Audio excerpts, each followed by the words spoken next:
کہ کل میں آڈیو سن رہا تھا تو وہ بڑی پیاری دعا انہوں نے کی کہ یا اللہ ہمیں اتنا دے کہ ہم خوش ہو جائیں اور ہم تیری راہ میں اتنا تقسیم کریں کہ تو خوش ہو جائے. کیا بات دیکھیں نا یہ دو طرفہ محبت نا کہ آپ چیک کریں کہ یا اللہ ہمیں اتنا دے کہ ہم خوش ہو جائیں اور ہم تیری راہ میں اتنا دیں کہ تو خوش ہو جائے. کیا بات ہے. جتنا آپ کی کائنات میں اللہ کا حصہ ہے اتنا ہی اللہ کی کائنات میں آپ کا حصہ ہے. اکثر پیشنٹ آتے ہیں نا وہ گلا کر رہے ہوتے ہیں, گلا کر رہے تھے میرے ساتھ یہ بھی ٹھیک نہیں ہوا, میرے ساتھ وہ بھی ٹھیک نہیں ہوا, اللہ کو نے پتہ نہیں انہوں نے.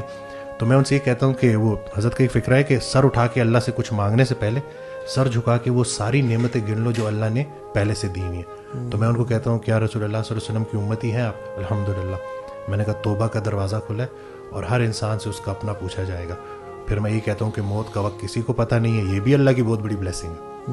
نہیں تو اگر آج آپ کو بتا دیا جائے نا صحیح بات ہے تو اگلے جتنا بھی ہے, بلکہ وہ عمر سے ریلیٹڈ نا اکثر کہا کرتے تھے کہ ہم سے جب کوئی ہماری عمر پوچھتا ہے تو ہم وہ بتاتے ہیں جو گزار چکے ہیں.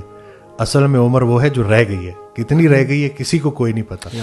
جتنی رہ گئی ہے جتنی رہ گئی ہے بس خیر سے گزرے. اور اللہ کے راستے کی نا دو راز کی باتیں ان کی ایک آڈیو میں کہتے ہیں. ایک راز کی بات یہ ہے کہ اللہ کا راستہ مشکل میں بھی آسان رہتا ہے.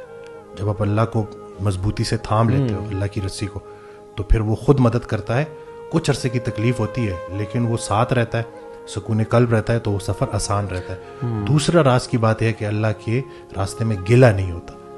گلہ جو ہے نا وہ آپ کی جتنی جو انعامات ہیں جو اللہ نے آپ کے اوپر نوازشیں اور کرم کیا ہوا ہے, اگر آپ نے گلہ کر دیا نا, اور ہم کیا کرتے ہیں مخلوق کا گلہ خالق سے کرتے ہیں, خالق کا گلہ مخلوق سے کرتے ہیں. ایسے ہو گیا ویسے ہو گیا یہ ہو گیا وہ ہو گیا.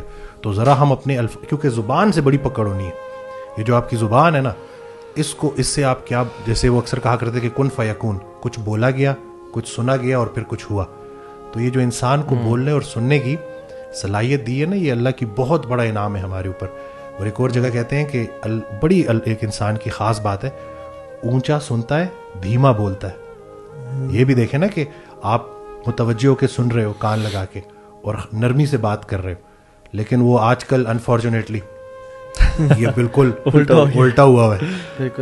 سننے کو کوئی تیار نہیں ہے اور جو ہے وہ بولنا جو ہے. تو یہ بس ذرا سی اپنی یہ جو اللہ تعالیٰ نے ہمیں بولنا سکھایا ہے اس کو صحیح طریقے سے زبان کا استعمال, کیا سن رہے ہیں, کیونکہ خیر اور شر کی آواز بیک وقت آ رہی ہے. تو آپ نے آپ کو ٹرین بھی کرنا ہے کہ جب وہ خیر کی آواز آئے تو آپ اسی کی طرف جائیں.